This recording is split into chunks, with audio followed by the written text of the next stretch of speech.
Hey everybody, Matthew here. I got some good news for you. My new book drops today. That's right, it's out in Kindle and paperback. The title of the book is Bold as a Lion, Christian Courage in an Age of Cowards. I'm really excited about this book. If you'll give me a minute, I'd like to share a little bit about it with you. So here's the cover right here. My wife and I actually did this together. My wife is a wonderful graphic designer, and we put this cover together. Again, the title, Bold as a Lion, Christian Courage in an Age of Cowards. Now, the whole book is a commentary on Proverbs 28 verse 1, which says, "The wicked flee when no one pursues." That's cowardice. "But the righteous are as bold as a lion." That's courage or bravery, an obvious Christian virtue. Now, the reason I wrote this book goes back a few years to a moment, I think, in history when we almost lost the West, to be honest. The church got weak. The church got cowardly. The church was afraid. It got a little bit yellow, a little bit weak in the spine. And we were afraid to speak out on certain things. For instance, COVID, we were afraid to die like everybody else, even the unbelievers. We were afraid to die. Some people closed their churches and so forth. We were afraid to speak out on issues of transgenderism, authoritarianism, free speech, the racializing of our societal discourse. And honestly, the church got a little bit weak. And I'm going to tell you the truth. I think we're swinging back, thankfully, in a positive direction.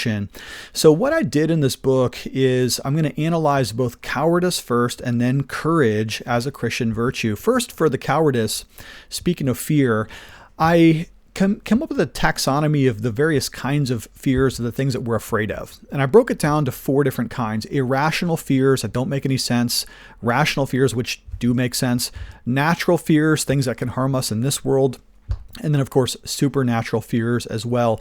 And when you begin to analyze it with this particular grid, we begin to really rank and prioritize some of the things that we're afraid of. And what we find out is that sometimes it's sinful to be afraid, and other times it's not. It really depends on the circumstance. But what we want to do is have our faith boldly in the Lord Jesus Christ, and so that leads us to courage.